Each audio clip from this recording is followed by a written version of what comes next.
राजा और साधु।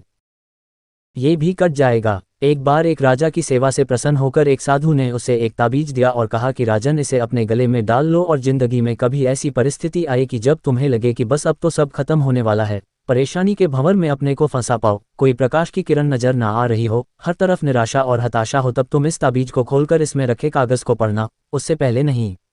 राजा ने वह ताबीज अपने गले में पहन लिया। एक बार राजा अपने सैनिकों के साथ शिकार करने घने जंगल में गया।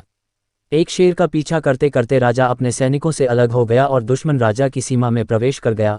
घना जंगल और सांझ का समय। तभी कुछ दुश्मन सैनिकों के घोड़ों की टापों की आवाज राजा को आई और उसने भी अपने घोड़े को इर लगाई। राजा आगे आगे, दुश्मन सैनिक पीछे पीछे। बहुत दूर तक भागने पर भी राजा उन सैनिकों से पीछा नहीं छुड़ा पाया।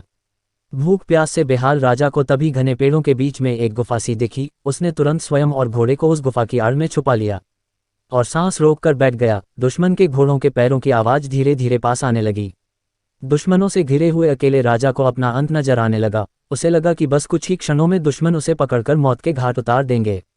वो जिंदगी से निराश हो ही गया था कि उसका हाथ अपने ताबीज पर गया और उसे साधु की बात याद आ गई। उसने तुरंत ताबीज को खोलकर कागज को बाहर निकाला और पढ़ा। उस पर्ची पर लिखा था, ये भी कट जाएगा। राजा को अचानक ही जैसे घोर अंधकार में एक ज्योति की किरण दिखी। डूबते को जैसे कोई सहारा मिला। उसे अचानक अपनी आत्मा में एक अकथनीय शांति का अनुभव हुआ। उसे लगा कि सचमुच ये भयावह समय भी कट ही जाएगा, फिर मैं क्यों चिंतित हूँ। अपने प्रभु और अपने पर विश्वास रख उसने स्वयं से कहा कि हाँ, ये भी कट जाएगा। और हुआ भी यही। दुश्मन के घोड़ों के पैरों की आवाज पास आते आते दूर जाने लगी। कुछ समय बाद वहां शांति छा गई। राजा रात में गुफा से निकला और किसी तरह अपने राज्य में वापस आ गया। दोस्तों, ये सिर्फ किसी राजा की कहानी नहीं है, ये हम सब की कहानी है। हम सभी परिस्थिति, काम, तनाव के दबाव में इतने जकड़ जाते हैं कि हमें कुछ सूझता नहीं है। हमारा डर हम पर हावी होने लगता है। कोई रास्ता, समाधान दूर दूर तक नजर नहीं आता। लगने लगता है कि बस अब सब खत्म है ना।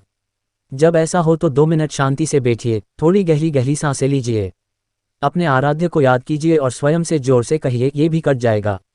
आप देखिएगा, एकदम से जादू सा महसूस होगा और आप उस परिस्थिति से उबरने की शक्ति अपने अंदर महसूस करेंगे।